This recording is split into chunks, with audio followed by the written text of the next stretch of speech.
My father tells a joke about a saint and a criminal who meet at a bar. He forgets the punchline, but I get his meaning. I am supposed to be one, my brother the other.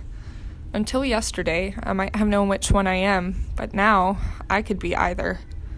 Yesterday, the trick was, don't tell your brother about his wife, the one he's been married to for less than a year, the one he loves but sometimes hurts.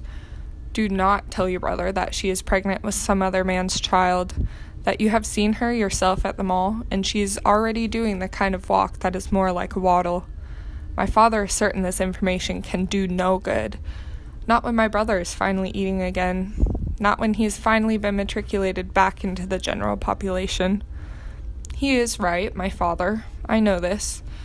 But somehow this knowledge, it perches on the edge of my tongue like a tiny bird trying to flap its wings. I cough. I try to swallow. I vow to stay silent, but I keep thinking about all the times my brother came home late or not at all. My father's brow stitched with worry, my mother crying in the bathroom where she thought I couldn't hear. I think of that night, the late ringing phone, the three of us shuffling about in the dark, the coat I put on inside out. All those lights made the unfamiliar street seem almost foreign, the reds and blues casting everyone as garish characters, puppets in a show. By the time we arrived, the ambulance had already carried the woman away.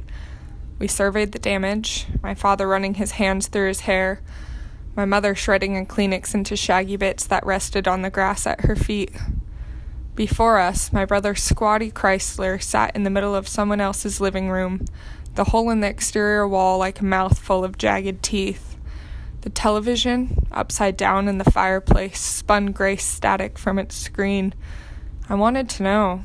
Did he hear the woman screaming? Or did he find her after, pinned by the bumper, a last spasm of the hand, a final word, and then nothing? I looked for him and finally found him in the back of a cruiser, his head ducked low. I could have called to him, I guess, let him know we were there, but instead I watched him across the crowded driveway, both of us bathed in strange light, while my father talked with the officer in charge and my mother sobbed into the back of her hand. Yesterday, at visiting hours, my brother looks a little bit more like himself. He is laughing, no longer sullen, no longer afraid to look us in the eye. He seems hopeful, even. His first opportunity for parole in just 6 months, a new cell assignment. He's even made a friend. What kind of person wants someone she loves to pay and keep paying? What kind of person tallies in her mind every harm done her? I sit on my hands. I avoid his eyes. But there is no escaping the new quality of his voice.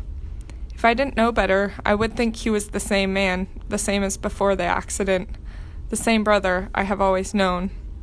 The tiny bird on my tongue is raising its wings. The feathers tickle my throat.